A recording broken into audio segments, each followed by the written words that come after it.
Dans une vidéo, j'ai entendu quelque chose qui peut littéralement impacter nos vies. Quelque chose de très important. Cette vidéo parlait de la douleur de la discipline.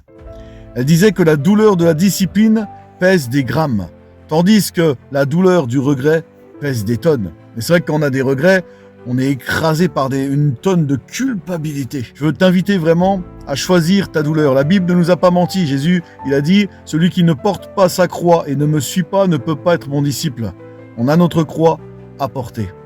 Et maintenant, quoi qu'il arrive, donc on est appelé à souffrir d'une manière ou d'une autre. Mais on peut choisir notre souffrance, on peut choisir notre douleur parfois dans certaines choses du quotidien. Admettons que tu es un jeune, que tes amis veulent t'emmener dans des endroits pas corrects. Tu vas dire non, peut-être que ça va te faire mal sur le coup. Ou je sais pas, moi, tu as une tentation, tu as un péché qui revient et tu vas dire non, tu ne vas pas céder à la tentation. Ça va être une douleur pour ta chair.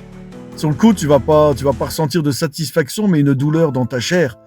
Mais après, tu n'auras pas ce poids de regret, ce poids de culpabilité. Surtout, tu seras en paix avec ton Dieu et ça vaut tout l'or du monde.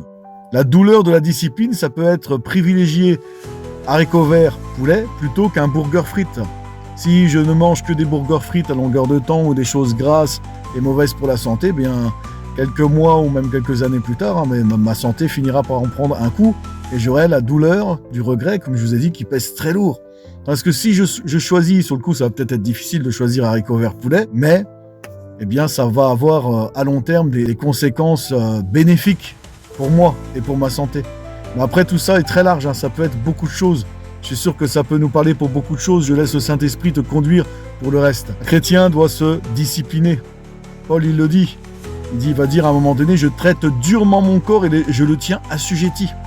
Et il va prendre l'exemple des coureurs dans les stades qui s'imposent toute espèce d'abstinence. Et il nous fait remarquer que nous aussi, on doit s'imposer toute espèce d'abstinence. C'est bon pour notre âme. C'est bon pour toute chose. Imposons-nous une discipline. On veut croire que c'est Dieu qui va tout faire à notre place. Non. Le cheval est équipé, nous dit le proverbe. Le cheval est équipé pour le jour de la bataille, mais la délivrance appartient à l'Éternel.